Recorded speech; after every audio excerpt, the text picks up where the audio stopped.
안녕하세요. 저는 인생의 폭풍우가 지나간 뒤 평온하고 행복한 나날을 보내고 있는 30대 후반의 여자입니다. 불과 몇 년 전까지만 해도 저는 한 남자의 경악스러운 배신과 충격적인 진실 앞에서 제 삶이 흔들리는 경험을 해야 했습니다. 힘들고 비참하기도 했지만 어이없는 반전에 통쾌하기도 했던 그 이야기를 용기 내어 들려드리려고 합니다. 저는 산업용품을 제조하고 판매하는 회사의 본사에서 일을 했습니다. 제 주 업무는 대리점 관리 및 영업 지원 업무였어요. 제 전 남편이었던 강효성을 만난 것도 거기였죠. 그 남자는 저희 회사 제품을 전문적으로 취급하는 대리점의 직원이었습니다. 제품 주문이나 정기적인 업무 협의차 그 남자는 저희 사무실에 일주일에 2-3번 이상 방문했고 자연스럽게 얼굴을 자주 마주치게 되었습니다. 그러면서 이런저런 대화도 나누고 가까워졌고 그 과정에서 서로에게 조금씩 호감을 느끼게 되었어요. 그 남자는 활발하고 남자답고 유머 감각이 뛰어난 매력적인 사람이었습니다. 업무적으로도 성실했고 밝고 긍정적인 에너지가 있던 사람이었죠.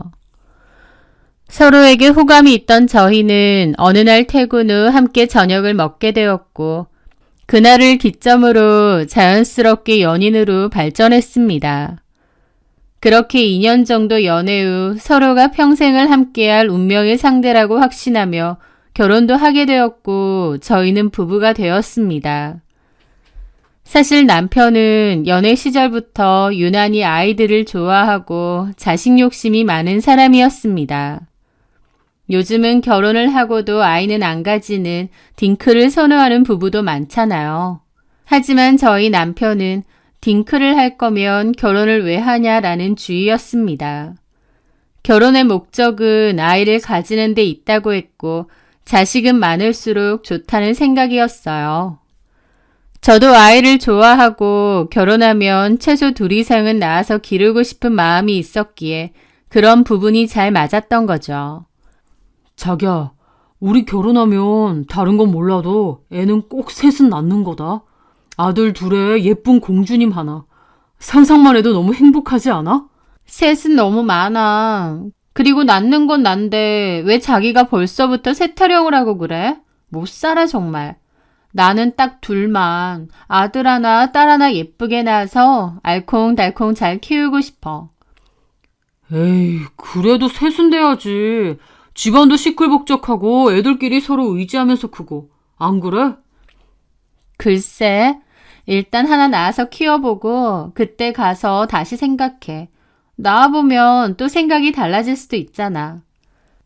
어쨌든 저희는 결혼하면 가능한 빨리 아이를 갖기로 서로 약속했고 아이들의 해맑은 웃음소리가 끊이지 않는 그런 따뜻하고 행복한 가정을 꾸리는 꿈을 함께 꾸었습니다.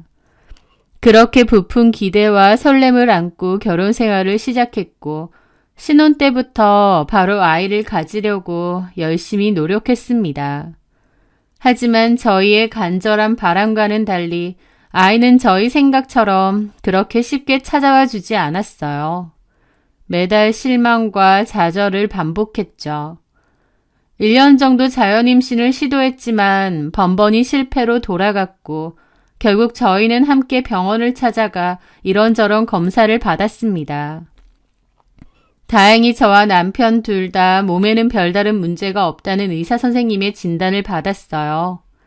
특히 저는 오히려 자궁에 그 흔한 물혹도 하나 없고 건강한 편이라고 하더라고요. 하지만 문제가 없다는 결과를 듣고 나니 더 답답하더라고요. 남편이나 저나 별다른 문제가 없는데 왜 아이는 안 생길까 하고요. 특히 저보다 남편은 아이를 더 원했기 때문에 시간이 흐를수록 남편의 얼굴은 더 어두워졌습니다. 그리고 언젠가부터 저에 대한 원망 섞인 말들이 나오기 시작하는 거예요. 임신이 안 되는 게 제 잘못도 아니건만 남편의 태도에 저도 모르게 눈치를 보게 되었고 이상한 죄책감까지도 들었습니다. 남편에게 병원에서 내 잘못이라고 한 적도 없는데 나한테 왜 그러냐라고 물으면 남편은 그저 간절히 원하는데 안 생기는 게 답답해서 그럴 뿐이라고 변명했습니다. 하지만 그러기엔 이상하게 저한테 툭툭거리고 시비를 잘 걸었어요. 주변에 결혼하고 아이 가진 친구들 얘기를 자주 한다던가 어린 여자랑 결혼한 친구들은 아이도 빨리 가진다더라 하는 등의 얘기까지 하면서요. 제 입장에선 너무 기분 나빴죠. 제가 그렇게 많은 나이도 아닌데 나 때문에 임신이 안 된다는 건가 싶고요. 그래서 따지면 남편은 또 한 발을 빼고 그냥 속상해서 한탄하는 건데 왜 예민하게 구냐는 식입니다. 그런 일들이 반복되면서 남편과 제 사이도 조금씩 틀어지기 시작했죠. 그러던 와중 남편은 저에게 시험관 시술 이야기까지 꺼내더라고요. 자기야, 그냥 바로 시험관 시술 시작하는 건 어때? 요새는 지원도 되고 주변에서도 그렇게 갖는 경우가 많던데. 요즘엔 결혼하고 1년 안에 자연임신 안 되면 바로 난임이라고 진단한대. 그리고 바로 시험관부터 시작한다는데? 결혼하자마자 애 가지는 걸로 시간 낭비하기 싫다고 시험관부터 하는 사람들도 많고. 우리도 그렇게 하자.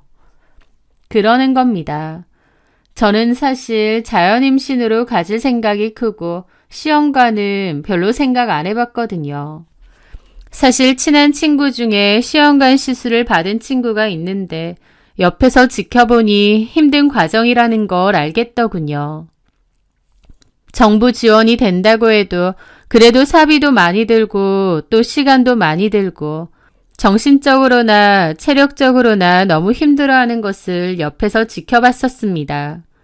그래서 저는 남편에게 그랬죠. 아직 우리 결혼한 지 1년 조금 넘었고 병원에서도 우리 둘 다 몸에는 아무 문제 없다고 했잖아. 내 친구 현주가 시험관에서 나도 들은 얘기가 많은데 보통 힘든 게 아니래. 부작용도 꽤 많고 매일 배에 주사도 놔야 하고 호르몬 약 때문에 살도 엄청 찐다고 하고 몸도 안 좋아졌대. 내가 그거 다 지켜본 입장으로 나는 솔직히 아직은 시기상조 같아. 조금만 자연임신 기다려보자. 그런데 남편은 제 말에도 안달난 사람처럼 짜증을 내더라고요. 아, 현주 씨가 그렇다고 다 그래? 요즘 시험 가는 사람들이 대한민국에 얼마나 많은데. 아, 거의 트렌드야. 무슨 부작용? 그럼 그 수많은 사람들이 왜 하겠어? 그리고 부작용이 조금은 있다 한들 그만큼 절박하니까 눈 딱 감고 하는 거지. 엄마 되는 게 쉬워? 그 정도는 감수해야 되는 거 아니냐고. 물론 그만큼 아이가 간절하면 할 수 있는 방법은 다 해볼 수 있지. 근데 우리는 아직 너무 이른 것 같아. 조금만 더 자연임신 시도해도 안 되면 그때 돼서 해도 늦지 않을 것 같은데. 내가 보기엔 자기가 너무 서두르고 조급해하는 것 같아. 우리가 뭐가 일러. 우리 나이가 지금 몇인데 그런 소리를 하냐? 그리고 나이 1살이라도 어릴 때 빨리 가져야 나중을 생각해서라도 좋지. 그러더니 저를 흘겨보는 겁니다. 자기 혹시 처음부터 별로 아이 갖고 싶은 마음이 없었던 거 아니야? 요즘 여자들 몸만 가지고 고생하는 거 싫다고 애 안 가지려는 여자들도 많다는데 자기도 그런 거 아니냐고. 그 말에 저는 너무 황당하더라고요. 뭐? 그걸 말이라고 해? 아기가 안 생겨서 나도 똑같이 마음고생하는데 그럼 내가 일부러 애 안 가지려고 한다는 거야? 그런 건 아닌데 간절함이 없잖아. 그러는 자기야말로 내 몸이 안 좋아지든 말든 내 마음이 어떻든 아무 상관 없다는 거야? 아, 그런 게 아니라 자기도 알잖아. 내가 애 얼마나 좋아하고 자식 욕심 많은지. 나만큼 자기도 좀 적극적으로 나왔으면 좋겠는데 그게 아니니까 하는 말 아니야. 하면서 화를 내더니 그냥 자리를 박차고 나가더라고요. 어이가 없었습니다. 당연히 저도 아이 갖고 싶고 간절합니다. 하지만 시험관은 나중에 선택해도 되는 문제잖아요. 남편이 왜 저렇게까지 조급하게 나오는지 이해가 안 되더라고요. 남편과 저는 임신 문제로 인해 심각하게 삐그덕거리기 시작했습니다.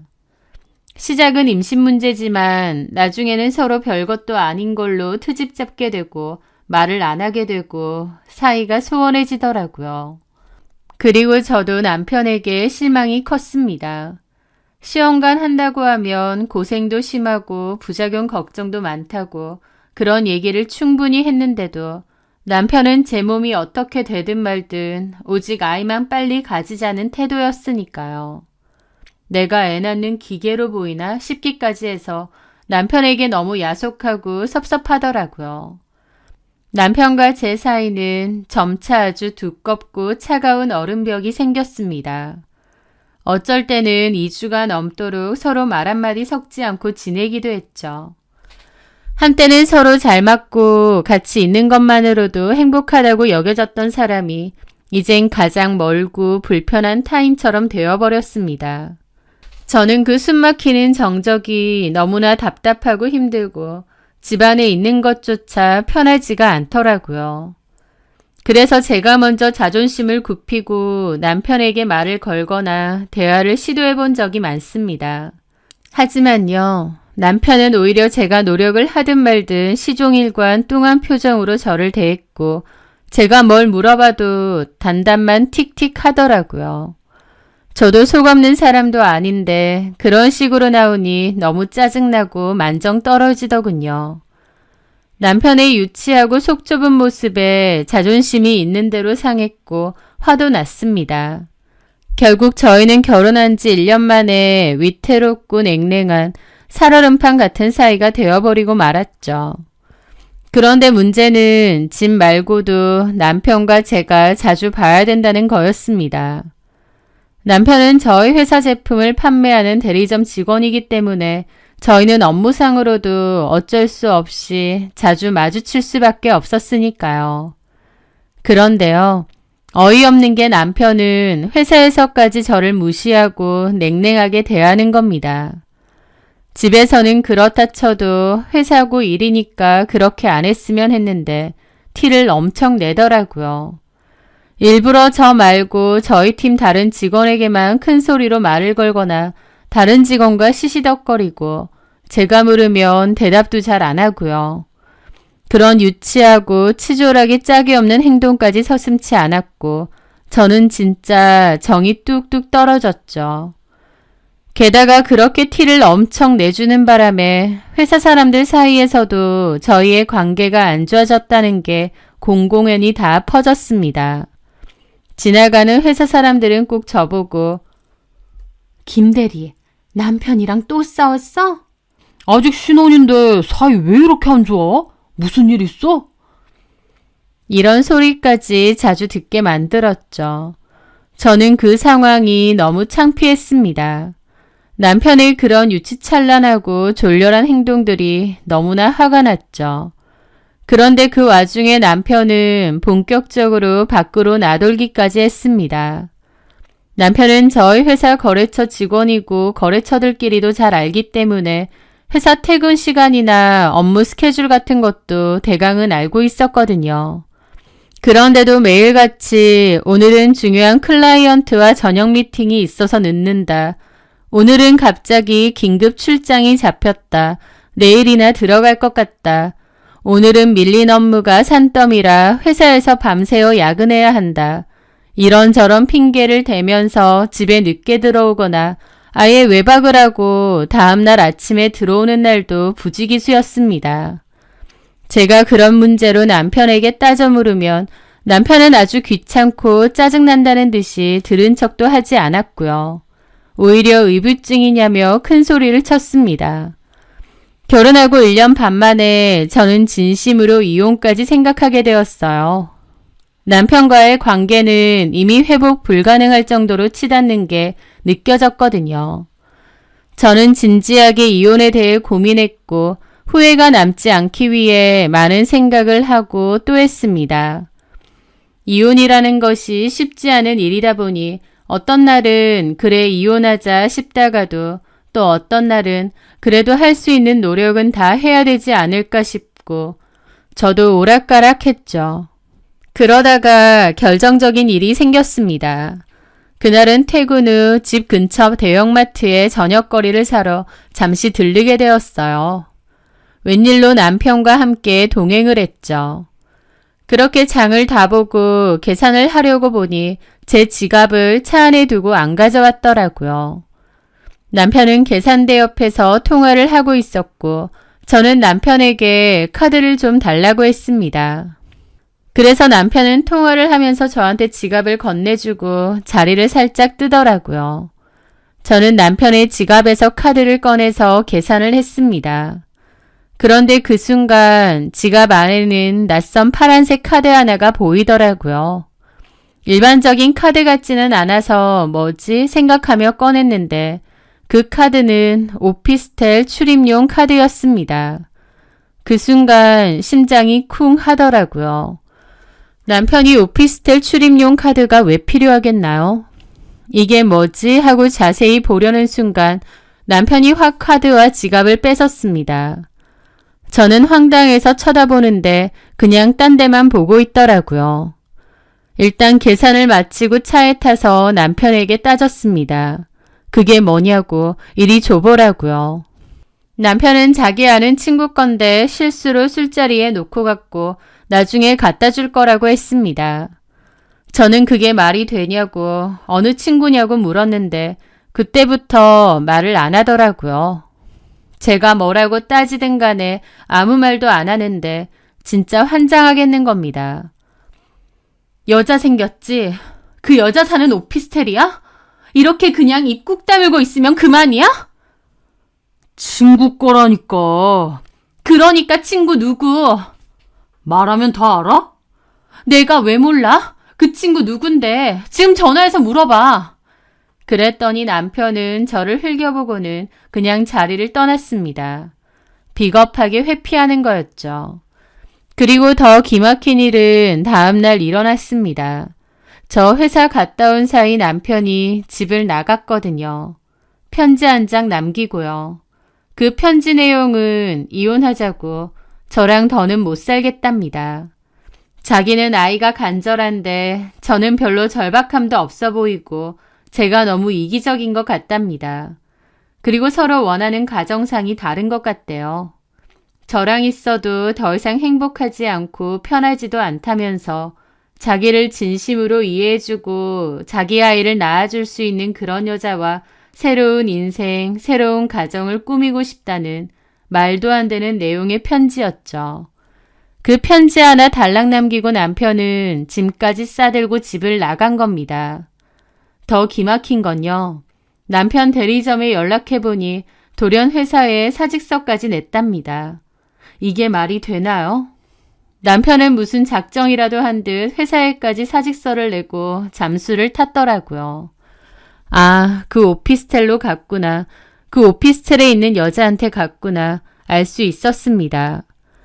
얼마나 기가 막힌지요. 이혼이 하고 싶으면 저랑 대화를 해야 하는데 남편은 이런 식으로 무책임하게 자기 짐 싸들고 도망가 버린 겁니다. 저는 기막힌 심정으로 시부모님께 연락해서 남편의 행방을 물었습니다.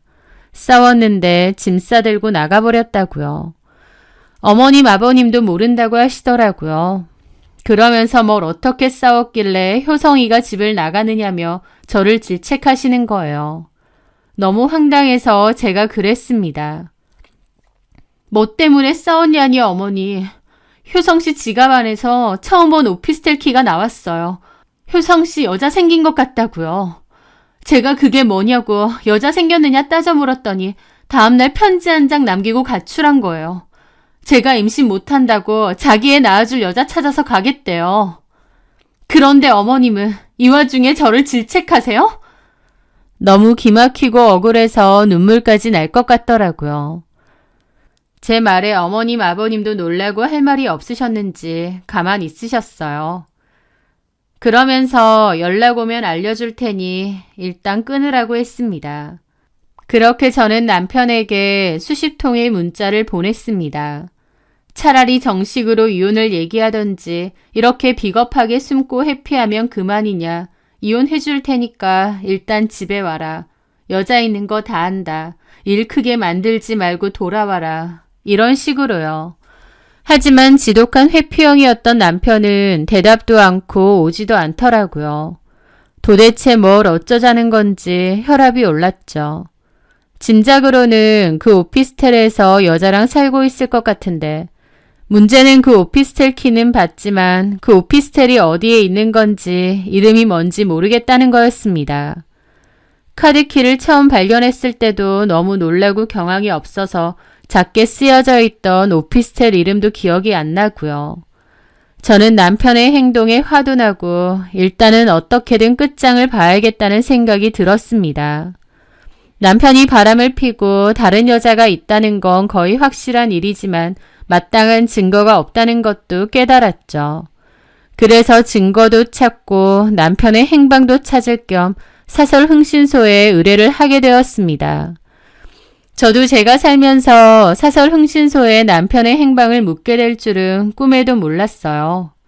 어쨌든 흥신소에서는 제가 제공한 남편의 정보를 통해 남편을 추적하기 시작했습니다.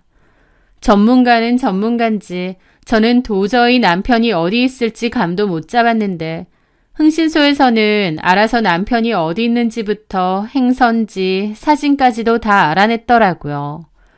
그렇게 중간 조사 결과를 알게 되었는데 역시나였습니다. 제 짐작대로 남편은 어떤 여자와 오피스텔에서 동거를 하고 있는 것이 맞다고 하더군요. 그러면서 그 증거사진 몇 장을 저에게 주었는데 키가 크고 엄청 마르고 성형을 많이 해서 화려하게 생긴 여자와 같이 차를 타거나 음식점 등에 들어가는 사진들이 찍혀 있었습니다. 직원들이 알아본 바로는 그 여자는 네일샵을 운영하는 네일샵 원장이라고 하더라고요. 이름은 이세라라고 했습니다. 남편이 본인과 아무 연관도 없을 것 같은 그 네일샵 사장을 어떻게 알았는지, 그리고 어떻게 그 여자랑 이렇게 불륜을 저질렀는지도 황당하고 진짜로 집 나가서 그 여자랑 사는구나라는 것을 눈으로 확인하니 기가 막힐 따름이었죠. 게다가 그 여자의 얼굴을 보는데 나 대신 남편에 낳아주겠다고 한 여자가 이 여자구나 싶어서 씁쓸하더라고요. 그런데 그 와중에 저를 정말 기절초풍하게 만든 사실은 따로 있었습니다. 바로 그 여자 이세라가 제 남편이랑 함께 버젓이 시댁에도 드나들었다는 사실이었습니다. 둘이서 과일 바구니 같은 걸 들고 시댁으로 들어가는 게 찍힌 사진이 있었거든요. 시부모님은 저에게 아들 행방을 전혀 모른다고 하셨는데 이 상간녀가 시댁에까지 드나들고 있었던 거예요. 와, 시댁 식구들은 남편의 편이라는 걸 당연히 알지만서도 뒤통수 제대로 맞은 기분이 들더라고요. 저는 당장이라도 시부모님께 달려가 따지고 싶었지만 그러면 제가 흥신소를 통해 남편 뒷조사를 하고 있다는 사실이 탄로날까봐 일단은 꾹 참았습니다. 좀 더 결정적인 증거를 많이 확보하는 게 중요할 것 같았거든요. 그래서 좀 더 추적을 해주시고 더불어 남편의 상간녀인 이세라라는 여자에 대해서도 좀 더 자세하게 알아봐 달라고 의뢰를 했습니다. 그런데요. 얼마 뒤 다시 흥신소 직원으로부터 자료를 받기 위해 나갔을 때였습니다. 흥신소 직원이 굉장히 황당하다는 듯이 저에게 그러는 겁니다. 사모님, 남편분이 만나고 있는 그 이세라라는 상간녀 말이에요. 네. 저희 직원이 좀 집중적으로 조사를 해봤거든요. 근데 이 여자 평범한 여자가 아니더라고요. 라는 겁니다. 저도 어리둥절해서 물었죠. 네? 그게 무슨 말씀이세요? 평범한 여자가 아니라니요? 저희가 알아봤는데 이세라 씨가 서류상으로는 이세라가 아니고 이세준이더라고요. 라는데 처음에는 뭔 소리인지 못 알아들었습니다. 네? 그러니까 본명은 이세준이고 성별을 바꾼 트랜스젠더더라고요. 10년 전에 태국에서 수술까지 했던. 네? 그 소리를 들은 저는 그 자리에서 그대로 얼어붙었습니다. 이게 무슨 황당한 소리인가요? 제가 애를 못 가진다고 자기 애 낳아줄 여자랑 새 출발하겠다며 저를 버리고 도망친 남편이잖아요. 그런데 지금 동거하고 있는 여자가 원래는 남자였던 트랜스젠더라니요. 이게 무슨 뜨거운 아이스 아메리카노 마냥 황당한 소리인가요? 제가 도저히 믿을 수 없다는 표정으로 그게 정말 확실한 정보냐고 몇 번이나 되물었습니다. 그러자 흥신소 직원은 이세준 씨의 과거 사진들과 함께 그가 과거 이태원의 한 트랜스젠더 클럽에서 오랫동안 일을 했었다는 기록까지 명백한 증거로 제시해 주더라고요. 그리고 흥신소 직원의 추측으로는 제 남편은 이세라가 트랜스젠더라는 사실을 모르고 있는 것 같다고 했습니다. 왜냐면 바로 얼마 전에도 남편이 이세라를 산부인과 건물 앞에 내려다 줬다고 했거든요. 이세라가 산부인과에 왜 갔는지는 모르겠는데 하여튼 남편이 차로 내려다 주고 갔다고 했습니다. 저는 그 충격적인 비밀이 담긴 서류 봉투를 받아들고 시댁으로 갔습니다. 제가 갑자기 찾아가자 시부모님도 놀라신 눈치였죠. 저는 시부모님께 물었습니다. 효성 씨 연락 왔어요? 아직 연락 안 왔어. 너는 무슨 연락도 없이 이렇게 쳐들어오니? 진짜 연락 없었어요? 오지도 않았고요? 그렇다니까. 효성이가 연락 왔으면 너한테 알렸겠지. 너 지금 우리한테 따지니? 저는 뻔뻔하게 거짓말하는 어머님 앞에 남편과 이세라가 시댁으로 들어가는 사진을 내려놓았습니다. 어머니, 거짓말 참 잘하시네요. 강효성이 이 여자까지 데리고 같이 왔었잖아요. 뭐라던가요? 새며느리 될 사람이라고 어머님, 아버님께 소개해준다던가요? 제가 사진을 내밀자 어머님, 아버님 둘 다 놀라시더라고요. 그러더니 이게 뭐야? 너 설마 미행이라도 했니? 네, 했습니다. 어머님, 아버님이 저를 이렇게 속이실 줄은 몰랐네요. 아들이 바람피고 집을 나갔는데 저한테 조금도 미안하지 않으신가 봐요. 진짜 너무들 하시네요. 그러자 어머님, 아버님은 오히려 저를 비난하며 제 탓을 하기 시작하더라고요. 우리 효성이가 오죽했으면 그랬겠니? 네가 애 가지는데 적극적으로 협조만 했어도. 제가 무슨 임신하는 기계예요? 그리고 아들이 바람을 피우는 게 당연하다는 말씀이세요? 그게 아니라 어쨌든 우리한테 이러지 말고 효성이랑 얘기해. 왜 우리한테 그래? 어머님, 아버님, 이건 아니죠. 차라리 저랑 깨끗이 이혼을 하고 그 여자를 만나던가요. 그럼 네가 이제라도 이혼해 주던지. 이혼도 전에 바람 펴놓고 들키니까 이혼해 주라고요? 참 쉬우시네요. 예, 이혼해 줄게요. 그러니까 어머님 아들 강효성 부르세요. 제가 이혼해 주려고 여기 온 거니까요. 그러면서 저는 미리 챙겨온 이혼 서류도 내밀었습니다. 어머님은 이혼 서류를 보시더니 남편에게 전화를 하시더라고요. 그러면서 제가 이혼 요구하면서 찾아왔는데 차라리 와서 단판을 지으라고 하셨어요. 그랬더니 남편 놈도 20분 안에 온다고 하더라고요. 그렇게 기다리고 있는데 들어오는 남편을 보니 너무 열받는 겁니다. 잠수 타고 가출해놓고 이제야 나타나? 너 참 대단하다. 됐고, 이혼해준다고 했으니 그거나 해줘. 서류 들고 왔지? 하면서 귀찮은 일 해치우기라도 하는 양 구는 겁니다. 어이가 없어서 웃음이 다 났죠. 너 바람 피고 동거하고 있는 거 다 알아. 이름이 이세라지? 나 너하고 이세라한테 다 위자료 소송할 거야. 좋게 이혼해준다면서. 내가 이혼해준댔지. 언제 좋게 이혼해준댔어? 그리고 너 같으면 그렇게 하겠니? 그래. 국가소송 하던지. 나 세라 사랑해. 너랑 끝내고 세라랑 새 출발할 거야. 결혼해서 너는 못 낳은 애 많이 낳고 행복하게 살 거니까 위자료 소송은 알아서 하고 이혼 서류에 도장 찍어. 도장 찍어준다고 나 부른 거잖아? 그때 저는 확실히 알겠더라고요. 애 어쩌고 하는데 남편이 이세라가 트랜스젠더라는 사실을 모른다는 것을요. 같이 사는데 어떻게 모를 수가 있지? 신기하더라고요. 당신 진짜 아무것도 몰라? 내가 뭘 몰라? 이세라에 대해서 아무것도 모르는 거냐고. 같이 사는데 어떻게 모를 수가 있어? 내가 세라에 대해서 뭘 모르는데 당신은 뭘 알고? 라면서 공격적으로 따지더라고요. 그래서 제가 그랬죠. 이세라가 애초에 여자가 아닌데 어떻게 애를 가질 수 있냐고 생각하냐고. 제 물음에 남편은 얼빠진 표정을 짓더라고요. 시부모님도 그렇고요. 뭐라고? 지금 뭐라는 거야? 이세라 트랜스젠더잖아. 근데 무슨 애를 갖겠다는 거냐고. 뭐? 저는 어리둥절해하는 남편에게 이세라, 아니 이세준에 대한 모든 신상 정보가 담긴 서류 봉투를 던져주었습니다.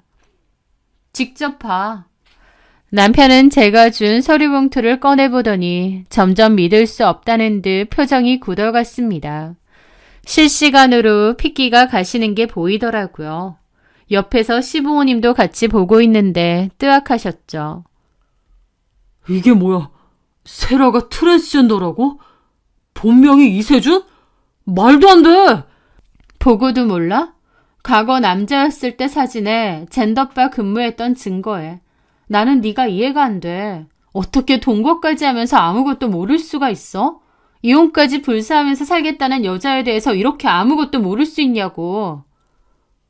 말도 안 돼. 전에 검진 받는다고 산부인과까지 갔었는데? 병원 안에 따라 들어갔어?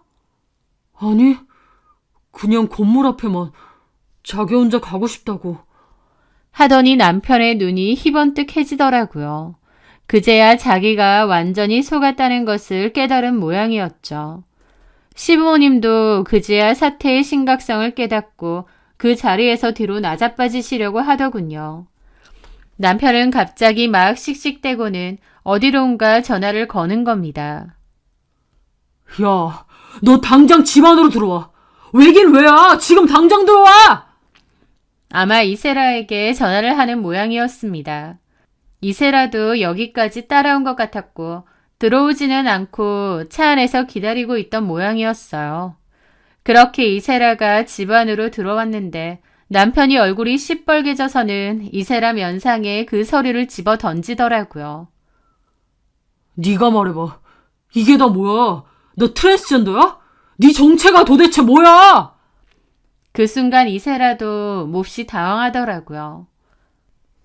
오빠. 말해봐. 아니지. 뭔가 오해가 있는 거지. 난 세라 네가 그 누구보다 여성스러운 여자라고 생각했는데 이게 말이 돼? 나 속인 거야? 내가 정리하고 올 테니 결혼해서 애 낳고 행복하게 살자고 했잖아.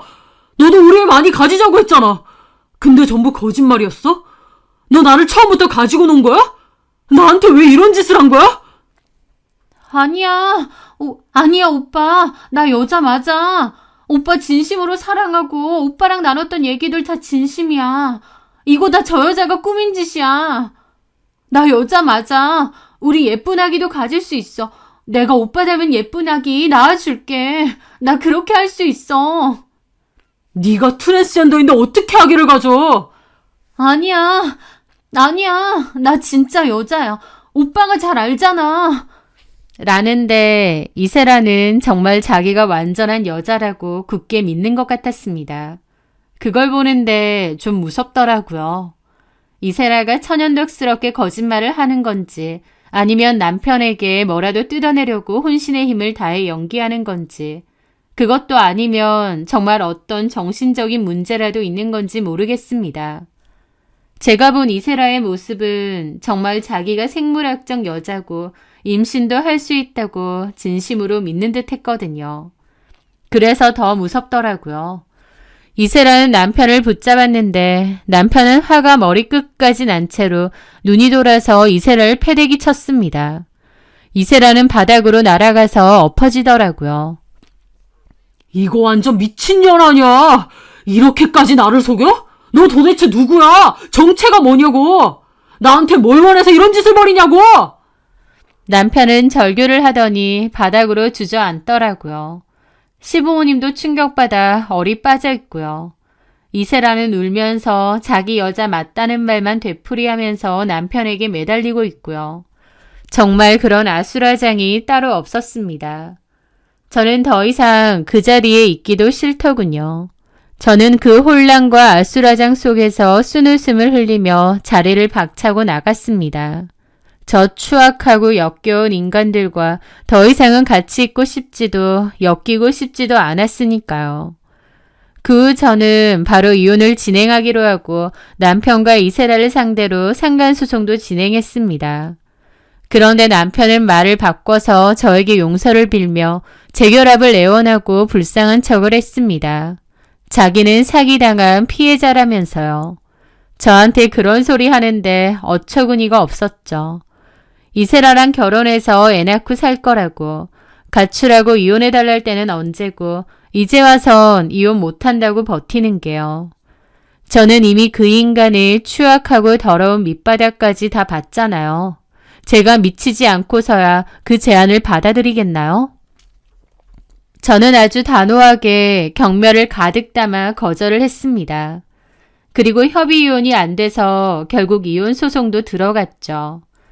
남편 역시 이세라를 상대로 사기 결혼 및 금전적 피해에 대한 손해배상 소송을 건다고 난리를 치더라고요. 깜빡 속았다고요. 본인도 바람핀 주제에 사기 결혼 어쩌고 하니 어이가 없긴 했습니다. 어쨌든 남편이 이세라를 상대로 건 소송 결과가 어떻게 되었는지는 저도 자세히는 모릅니다. 솔직히 알고 싶지도 않았고요. 하여튼 그 둘이 진흙탕 싸움이 장난 아니라는 건 알겠더라고요. 법적인 싸움뿐만 아니라 심한 몸싸움까지도 있었다는 얘기를 전해 들었으니까요. 더 이상 제할 바 아니기에 둘이서 물고 뜯던지 알아서 하라고 하고 저는 제 이혼 소송 무사히 잘 끝내고 남편과 이세라에게 위자료도 받아냈습니다. 그렇게 애타령을 해대더니 트랜스젠더와 살림을 차린 무슨 블랙 코미디 같은 상황이 지금 생각해도 참 우프네요. 그렇게 이혼을 한 뒤 2년 정도 뒤에 저는 지금의 다정하고 착한 남편을 만나 행복한 재혼을 했습니다. 그리고 놀라운 건 결혼하자마자 하늘이 주신 선물처럼 허니문 베이비로 예쁜 딸아이를 가진 거였어요. 지금 그 아이가 벌써 건강하게 무럭무럭 자라 돌이 되었고요. 전 남편하고는 그렇게 안 생기던 아이가 지금의 남편하고는 바로 생기니 신기하더라고요. 저는 지금 과거의 아픔과 상처는 모두 깨끗이 잊고 사랑하는 남편과 눈에 넣어도 아프지 않을 예쁜 딸아이를 키우면서 살고 있습니다. 제가 아이를 낳았다는 사실을 알고 전 남편이 꽤나 괴로워했다는 얘기도 건너들었는데 이미 끝난 사이에 지가 뭔데 괴로워하는지 이해가 안 되네요. 의리도 없고 이기적이었던 전 남편과 끝내고 비로소야 진짜 행복한 결혼 생활을 하고 있는 것 같아요. 앞으로도 지금처럼 하루하루 감사하고 행복하게 잘 살아가려 합니다. 제 사연 들어주셔서 감사합니다.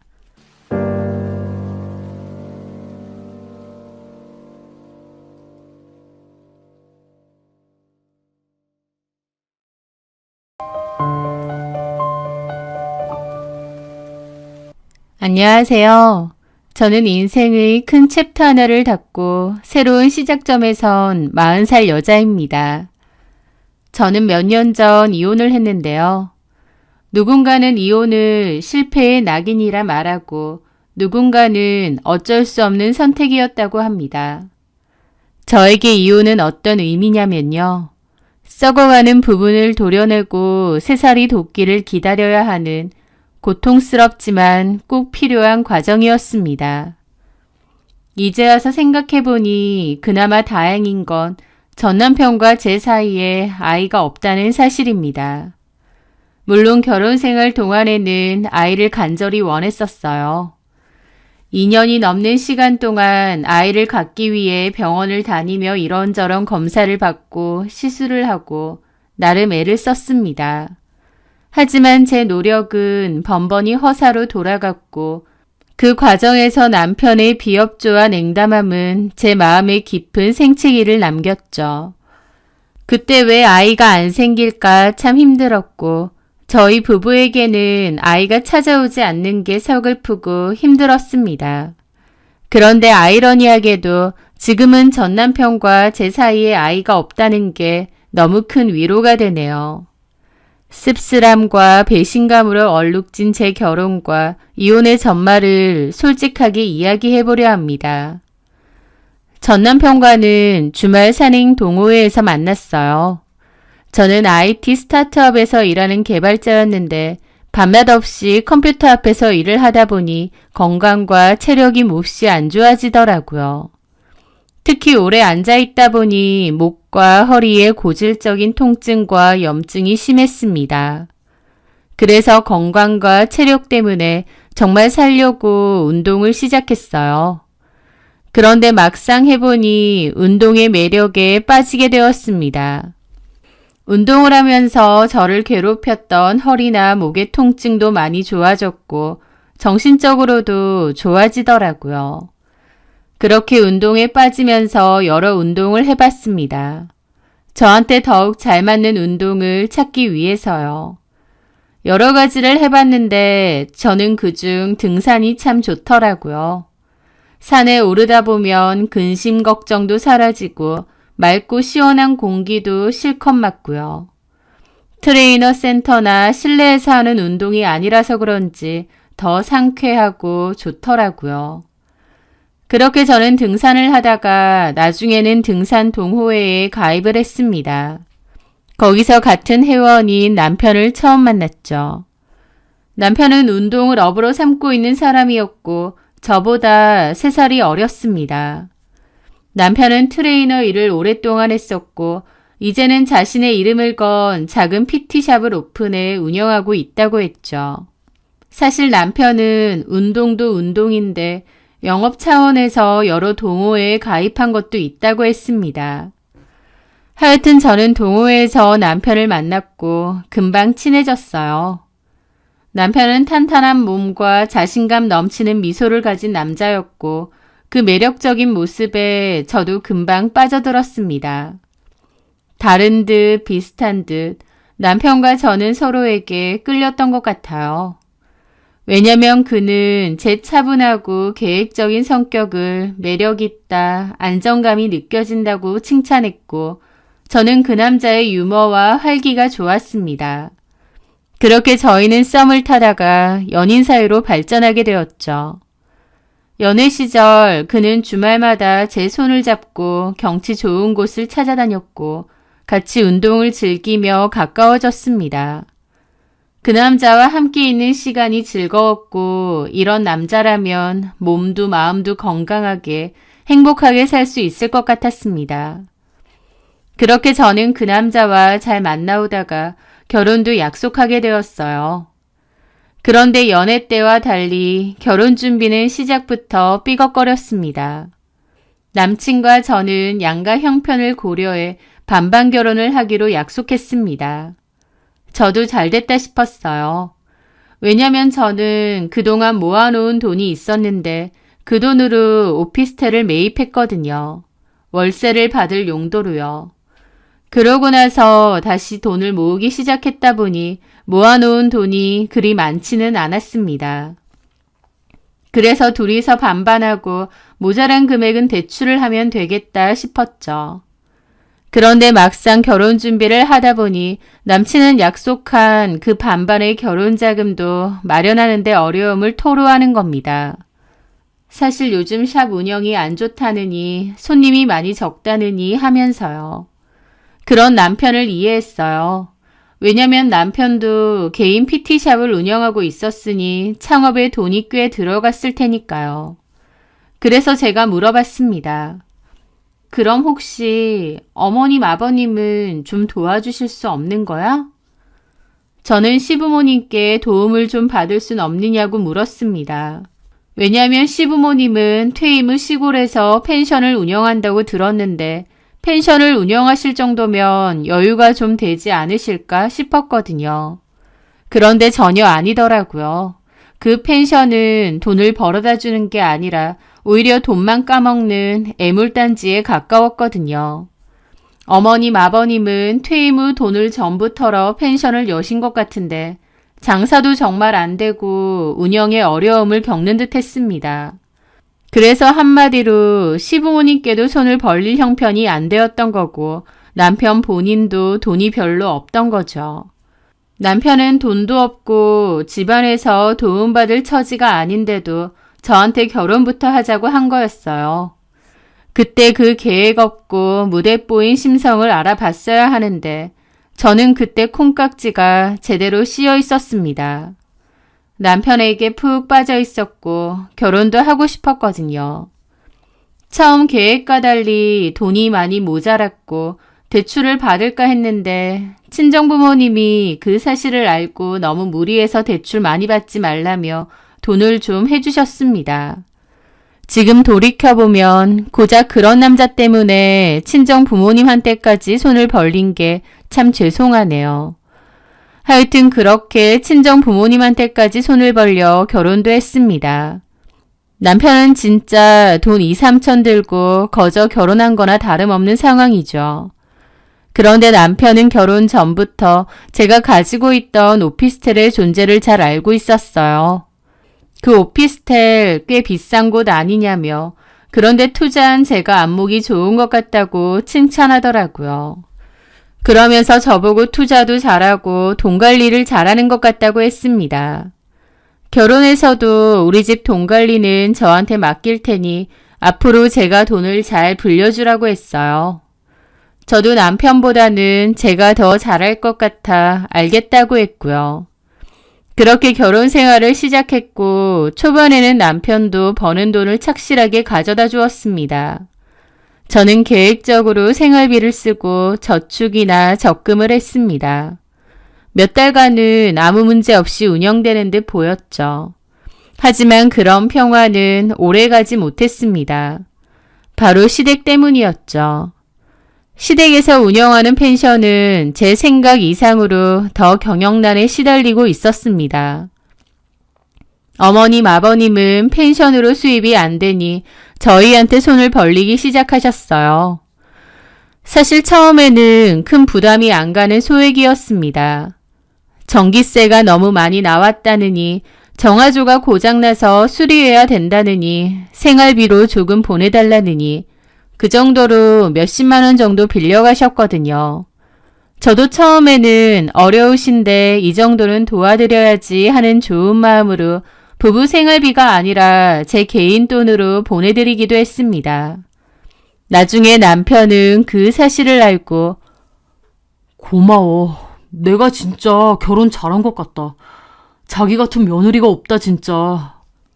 뭘 어머님 아버님 힘드시다는데 내가 도울 수 있으면 좀 도와야지. 나 진짜 결혼 잘했다. 고마워. 내가 자기한테 더 잘할게. 그랬습니다. 저도 초반에는 좋은 마음이었죠. 그런데요. 한번 열린 지갑은 쉽게 닫히지 않는다는 말처럼 어느샌가 저는 자연스럽게 시댁의 열린 지갑이 되어가는 것 같았습니다.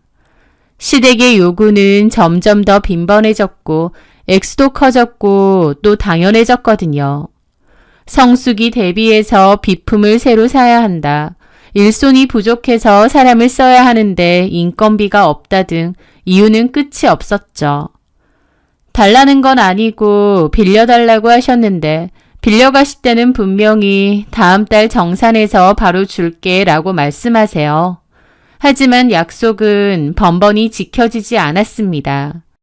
저는 불안한 마음에 엑셀 시트에 날짜와 금액, 명목을 꼼꼼하게 기록하기 시작했습니다.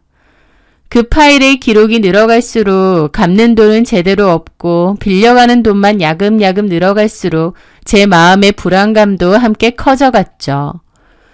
남편에게 이 문제를 조심스럽게 이야기해봤지만 남편도 자기 가족이니 이해를 해달라는 편이었어요.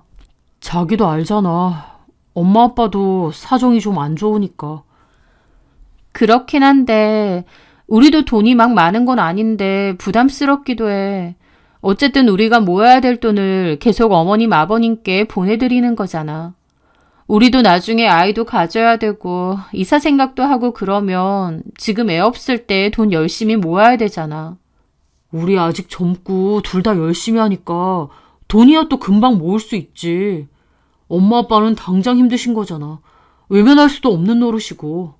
그렇긴 한데, 가족끼리 조금 돕고 살자. 내가 장남인데 엄마 아빠 힘들어 하시는 걸 모른 체 할 수도 없잖아. 그러더라고요. 남편이 무슨 말을 하는지는 알겠지만 제 입장에선 너무 갑갑하고 한숨 나는 일이었죠. 아무리 결혼하고 한 가족이 됐어도 제가 시댁 식구들을 금전적으로 돕는 게 당연한 건 아니잖아요. 그런데 남편은 너무나도 당연하다는 듯 우리가 도와야 된다는 태도로 나오니 저는 뭐라 말하기 힘든 묘하고 황당한 기분을 느꼈죠. 그렇게 시간이 흘러 어느 날이었습니다. 어머님께서 울먹이시면서 전화가 왔어요. 무슨 일이세요, 어머니? 우리 펜션이 경매로 넘어가게 생겼다. 어쩌니? 네? 그게 무슨... 아니, 요즘 사람들 펜션 같은 데도 세련되고 좋은 데만 다니잖아. 우리도 장사가 영 안 되고 그러는 게 너무 촌스럽고 올드해서 그런가 싶은 거야.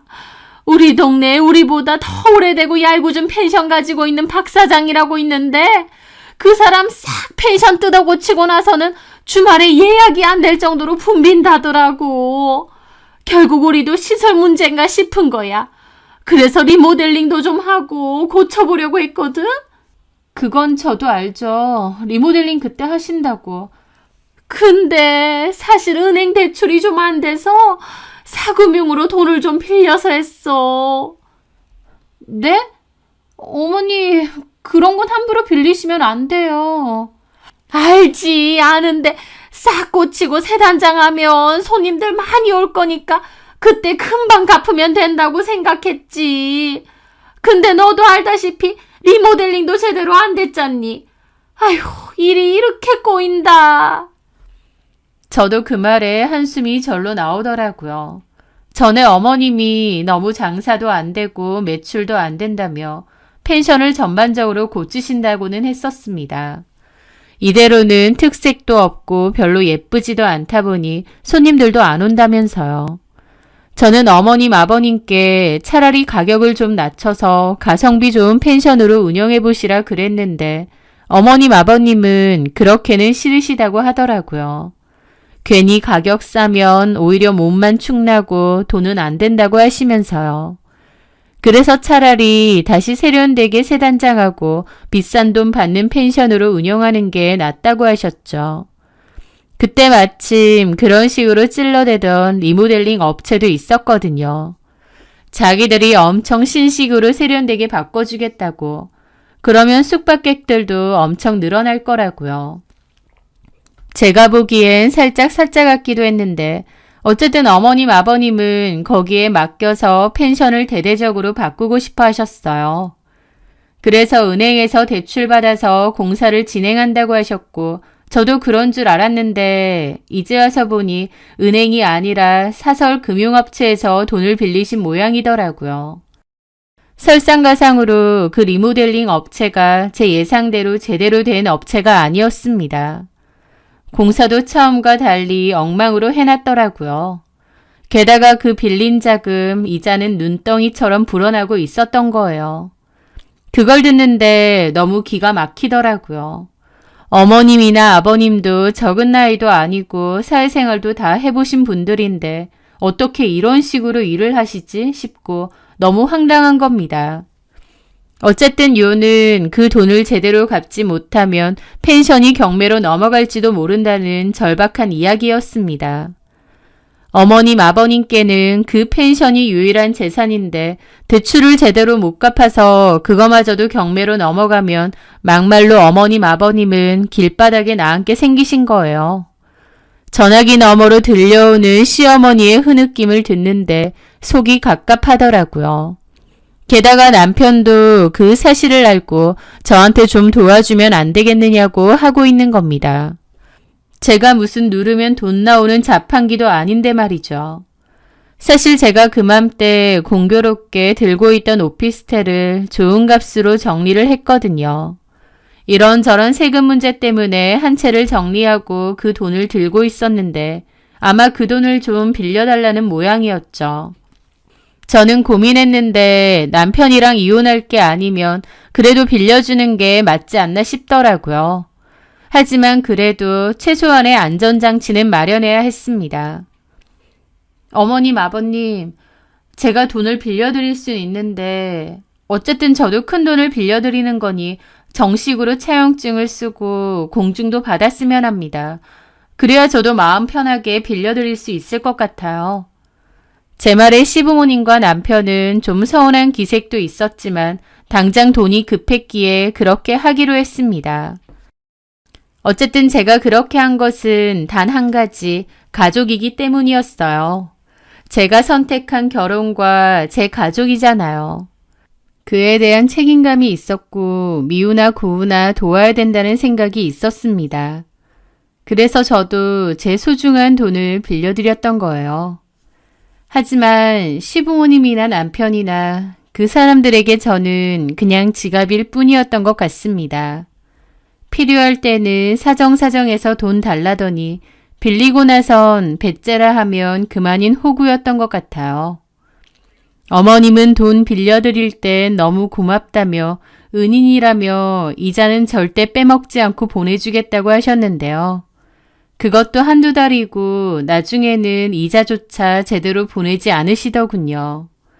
제가 돈 이야기를 꺼낼 때마다 앓는 소리는 기본이고요. 이번 달은 비수기라 수입이 0, 들어오는 돈보다 나가는 돈이 많다, 생활비도 당장 없다 등등 온갖 핑계를 늘어놓았습니다. 남편도 처음에는 저한테 너무 고맙다고 하고 제 눈치도 보는 듯 하더니 나중에는 저한테 거침없이 서운함을 표현하는 겁니다. 자기야, 엄마한테 또 전화해서 이자 언제 줄 거냐고 그랬어? 엄마가 자기 전화만 오면 심장이 쿵 떨어진대. 어머님, 아버님이야말로 좀 너무하신 거 아니야? 나도 그 돈 빌려드리는 거 쉬운 결정 아니었어. 알잖아. 그래, 아는데 엄마 아빠 사정 알잖아. 저번에 무슨 단체 손님들이 많이 와서 매출 좀 괜찮았다고 하셨잖아. 그래 봤자지. 가족끼리 무슨 빚쟁이처럼 너무 그러지 말자. 오죽하면 엄마가 며느리 전화 오는 게 무섭다고 하시겠어. 우리는 그 돈 당장 없어도 괜찮잖아. 빌려줄 때는 분명 이자는 꼭꼭 갚겠다고 하셨잖아. 아, 그것도 상한 봐가면서지. 너무 돈돈하는 것 같아, 자기. 그러면서 제가 돈돈거린다고 몰아가는 겁니다. 급하다고 해서 그 돈 제가 빌려드렸는데 막상 빌리고 나니 안 갚아도 된다고 생각했던 건지 뭔지 저는 남편과 시부모님의 뻔뻔한 행동에 너무 질리더라고요. 게다가 그맘때 아이 문제 때문에도 스트레스가 너무 심했습니다. 저희는 1년 지나고부터 바로 아이를 가지고 싶어 해서 노력을 했는데 아이가 잘 안 생겼거든요.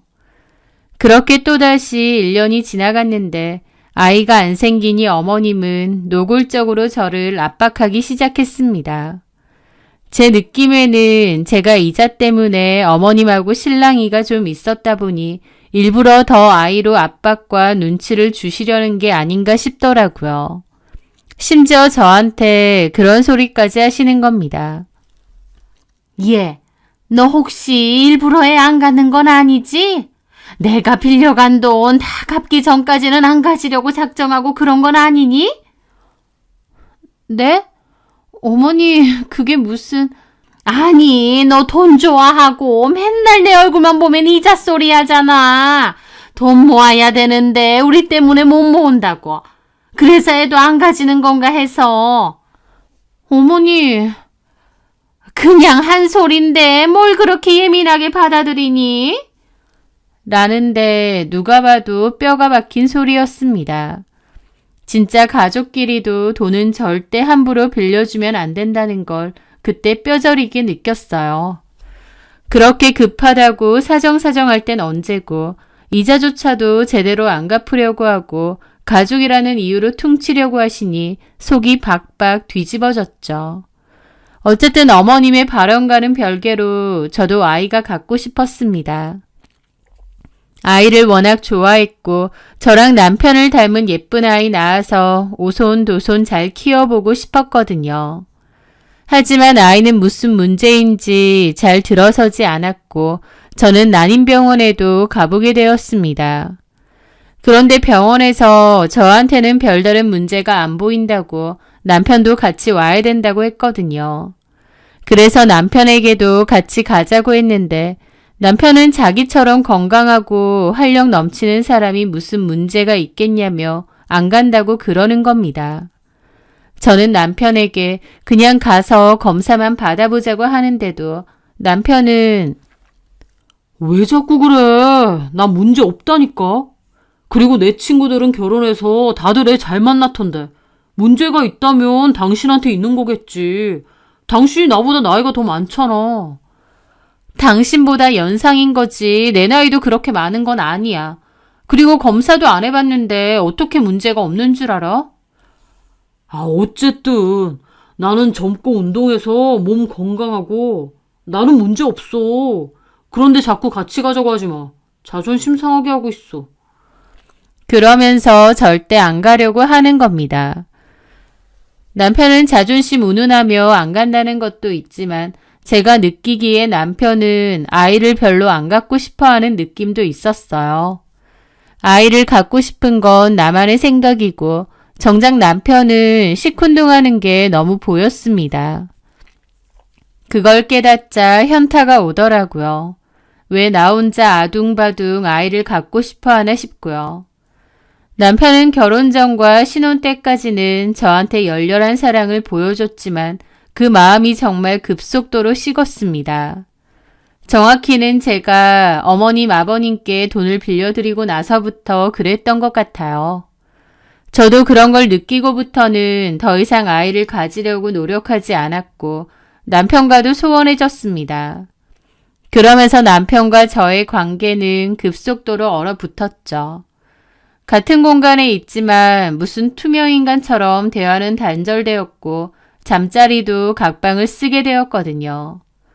남편과의 사이가 급속도로 안 좋아지니 저도 스트레스가 너무 심했는데 황당하게도 남편은 오히려 더 생기가 넘쳐 보였습니다.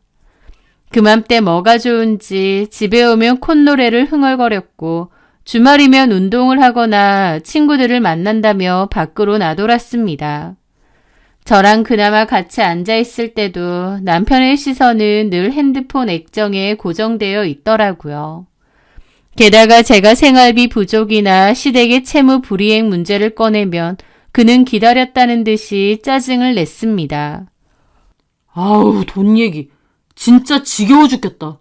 당신은 그럴 거면 돈이랑 결혼하지. 숨 막힌다 진짜. 그러면서 자리를 박차고 나가더라고요.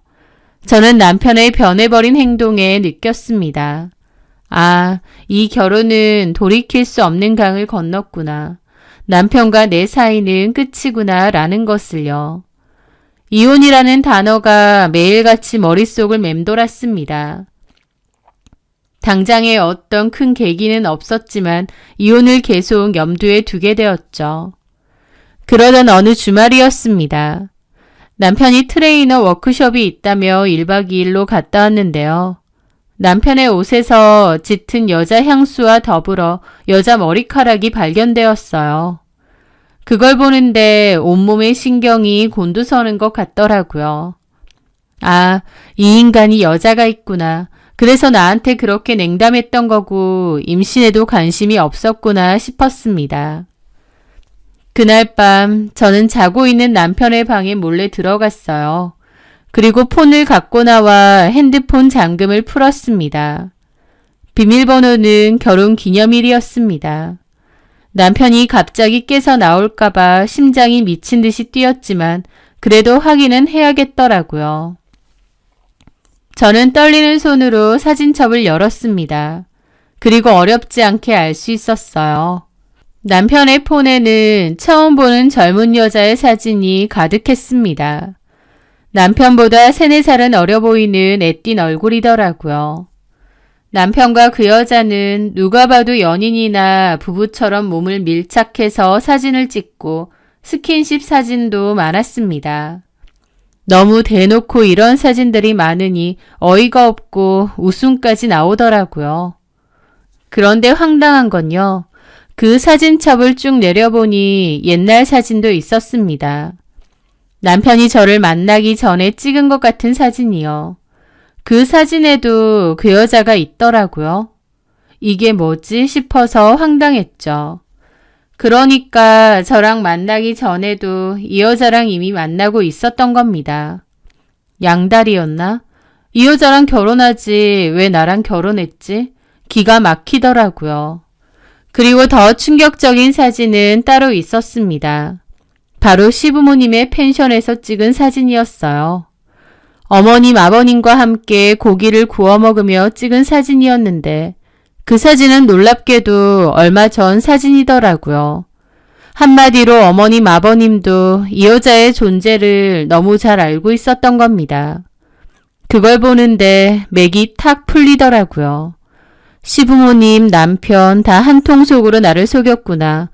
시부모님은 내 연녀의 존재를 알고 있고 심지어 따로 만나기까지 했구나 하는데 와, 이 사람들에게 나는 도대체 뭐였나 싶은 겁니다. 머리가 아찔하고 심장이 튀어나올 것처럼 쿵쾅대더라고요. 저는 카톡도 뒤져봤습니다. 남편은 그 여자에게 제 욕을 엄청 했더군요. 아, 진짜 돈 가지고 징징거리는 거 너무 듣기 싫고 얼굴만 봐도 짜증나. 오빠 너무 힘들겠다. 그 여자 돈에 미쳤나 봐. 그러니까 경제력 있고 야무진 줄 알았는데 돈돈거리는 거 보면 정남이 떨어져. 그것 봐. 나 차버리고 그 여자한테 가서 결혼하더니 꼴 좋다? 미안해. 내가 그때 정신이 나갔나 봐. 됐어. 빨리 이혼하고 나한테 와. 뱃속에 우리 꼬물이 계속 커가고 있는 거 알잖아. 알지. 나도 미치겠다. 근데 너 임신한 거 알면 내 마누라 껌뻑 넘어가겠다. 자기는 임신 안 되니까 나더러 병원 같이 가보재. 자기 노산이라서 안 되는 건데 왜 나한테까지 병원 가자는 거야. 짜증나게. 지가 늙어서 그런 걸 왜 오빠 탓이래? 나는 바로 임신했는데. 여튼 빨리 정리해. 배 자꾸 불러오는데. 아, 빨리 해야 되는데 이혼을 잘 해줄까 모르겠네. 그럼 이건 어때? 내가 오빠 마누라 만나서 다 폭로할게. 폭로? 그러면 오빠 마누라가 빡쳐서 내 머리채라도 잡던지 할 거 아니야. 그러면 내가 그거 증거 삼아서 협박하면 되지. 고소하기 전에 순순히 이혼해달라고. 그러다가 너랑 애랑 잘못되면 내 마누라 운동 많이 해서 힘 장난 아니겠어. 덩치도 있고. 사람 많은 카페에서 만나면 되지. 옆에 사람들이 임산부가 맡고 있는데 모른 체 하겠어? 글쎄. 내가 알아서 할게. 있어봐. 그걸 보는데 입이 떡 벌어지더라고요. 설상가상으로 그 상간녀가 임신까지 한 겁니다. 그리고 저를 일부러 도발해서 이혼까지 하려고 하고요. 배신감, 분노, 모멸감, 허탈감, 온갖 감정이 뒤엉켜 속이 메스껍더라고요. 하지만 눈물 대신 차가운 분노가 온몸을 지배했습니다. 저는 조용히 남편의 핸드폰을 제자리에 돌려놓고 제 방으로 돌아왔습니다. 그리고 그날 밤 뜬 눈으로 밤을 새우며 앞으로 제가 해야 할 일들을 냉정하게 계획했습니다. 복수? 아니, 그것은 복수가 아니었어요. 정당한 내 권리를 되찾고 망가진 내 삶을 바로 세우는 과정이었습니다. 다음 날부터 저는 치밀하게 움직였습니다. 가장 먼저 유능한 이혼 전문 변호사를 찾아가 상담을 받았습니다. 변호사는 제 이야기를 듣고는 무엇보다 시댁에 빌려준 돈을 회수하는 것이 급선무라고 조언하더군요. 저는 즉시 변호사를 통해 시부모님 소유의 펜션 건물과 토지의 가압류를 신청했습니다. 공증받은 차용증이 있기 때문에 가능했죠. 남편과 시댁 식구들은 제가 이 모든 사실을 알고 법적인 조치를 취하고 있다는 것을 꿈에도 몰랐을 겁니다. 저는 최대한 남편 앞에서 그리고 시부모님 앞에서는 티를 내지 않았어요. 물론 제 속은 까맣게 타들어가고 있었지만요. 그렇게 저는 조용히 이혼 준비를 하고 있던 차였습니다. 회사에서 한창 일에 집중하고 있는데 낯선 번호로 전화가 왔습니다. 황당하게도 그 여자였어요. 떨리는 듯 어딘가 당돌함이 묻어나는 젊은 여자의 목소리. 강민준 씨 일로 저한테 좀 보자고 하더라고요. 저 만나서 계획대로 도발을 좀 해보려고 하는 것 같았죠. 그 여자는 저의 회사도 알았는지 근처 카페에 있으니 좀 나와달라고 하더군요. 저는 알겠다고 하고 차분하게 약속 장소로 향했습니다. 그 여자는 일부러 배를 강조하려는 듯 붙는 옷을 입고 있더라고요. 저는 무심한 표정으로 앞에 앉았습니다. 나아주셔서 감사해요. 할 얘기가 뭐죠? 제가 아무렇지 않게 말하니 그 여자가 오히려 당황한 눈치더라고요. 그러더니 제가 누군 줄 아시나요? 누구신데요? 저 민준 오빠랑 만나고 있습니다. 보시다시피 임신도 했고요. 저는 그 여자 배를 쳐다봤습니다. 그래서요? 제가 아무렇지 않게 나오니 그 여자는 더 당황한 기색이더라고요. 그래서라뇨? 어쩌라고. 내 남편이랑 노란한 상간녀다. 그거 자기소개하려고 왔어? 그래서 내가 어떻게 해주길 바래? 뭐 머리채라도 잡아줘? 그거 바라고 연락했니? 내가 네 수를 뻔히 안다 생각하며 말했더니 그 여자는 당황해서 막 허둥거리더라고요. 아니요. 저 임신했거든요. 저 손끝 하나 건들지 마세요. 뭐라는 거야? 저는 코웃음 치고 그냥 물을 마셨습니다. 지 계획과 달리 제가 화도 안 내고 아무렇지 않아 하니 당황한 눈치였습니다. 그래서 할 얘기가 뭔데? 이혼해주세요.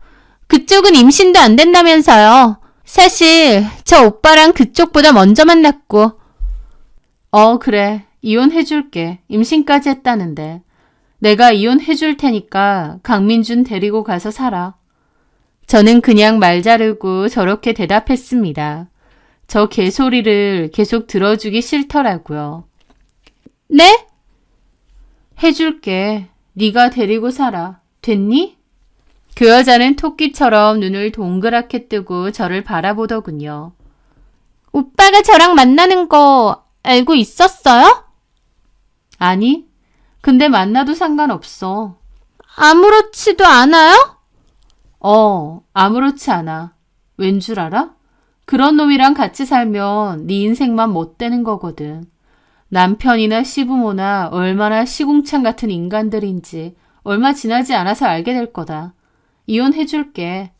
근데 유부남 꼬셔서 애까지 가졌으면 그에 대한 대가는 치러야 된다는 거 알지? 아무리 멍청해도 그 정도는 알잖아. 저는 싸늘하게 웃으며 자리에서 일어났습니다. 뒤통수에 느껴지는 그녀의 당혹스럽고 불안한 시선을 무시하면서요. 그날 밤 남편은 예상대로 집에 들어오지 않았습니다. 대신 장문의 카톡 메시지가 도착했습니다.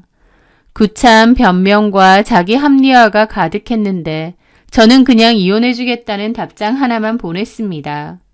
그리고 다음날 아침 어머님에게서도 전화가 걸려왔어요.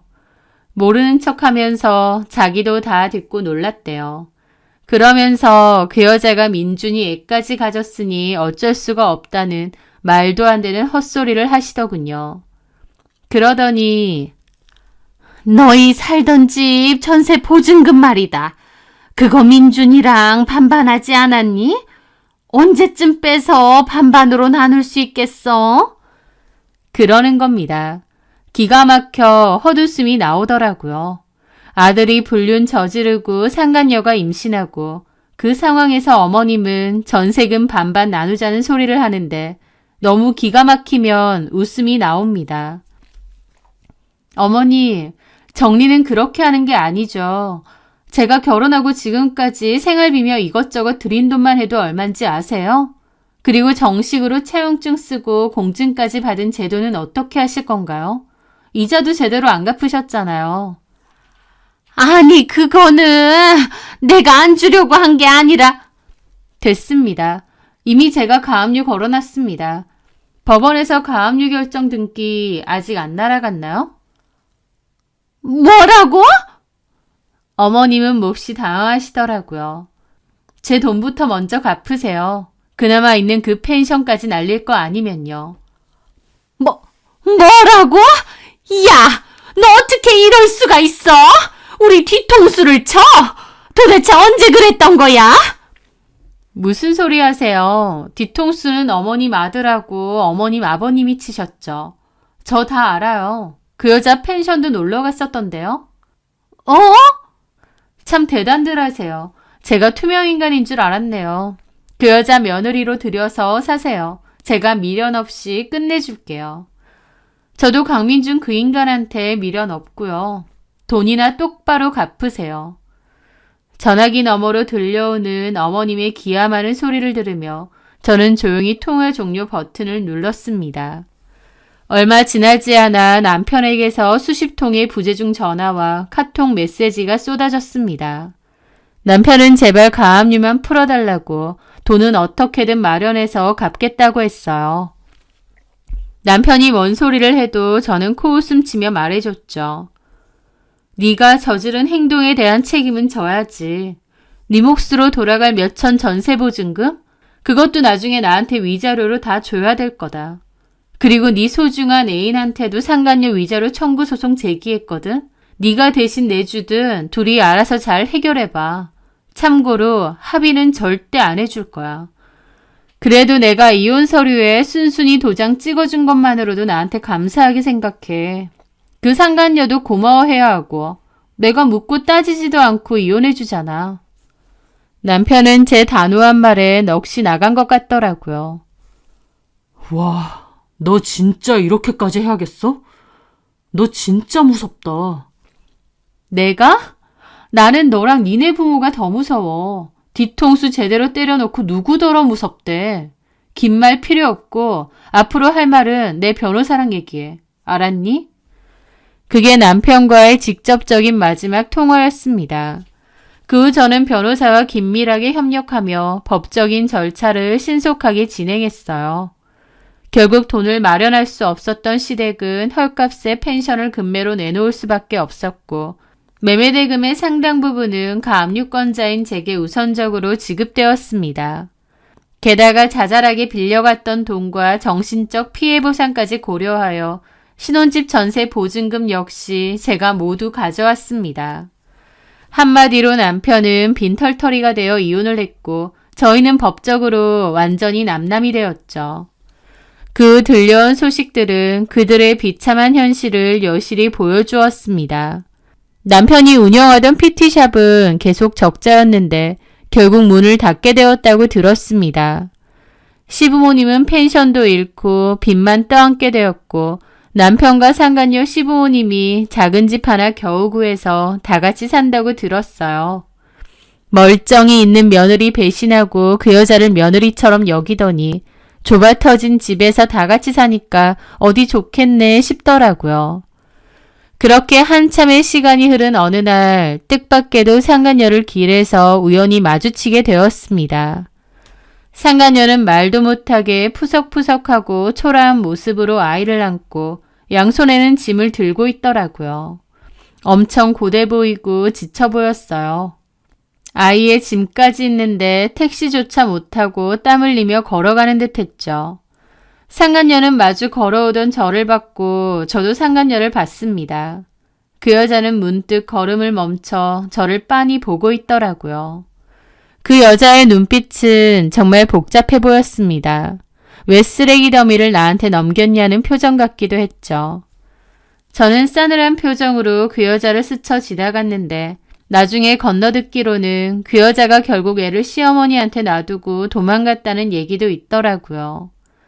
그 여자는 결국 도망갔고 남편과 시부모는 서로를 원망하며 불행의 늪에서 허우적거리고 있을지도 모릅니다. 하지만요, 그 사람들에게 더 이상 저는 관심이 없습니다. 저는 이제 그들의 불행을 바라보며 고소해하기보다는 제 자신의 행복을 가꾸는 데 집중할 생각이거든요. 그것이 제가 그들에게 할 수 있는 가장 완전한 이별이니까요. 제 이야기가 누군가에게는 아픔의 공감이, 또 다른 누군가에게는 용기와 희망의 메시지가 되기를 조심스럽게 바라봅니다. 제 사연 들어주셔서 감사합니다.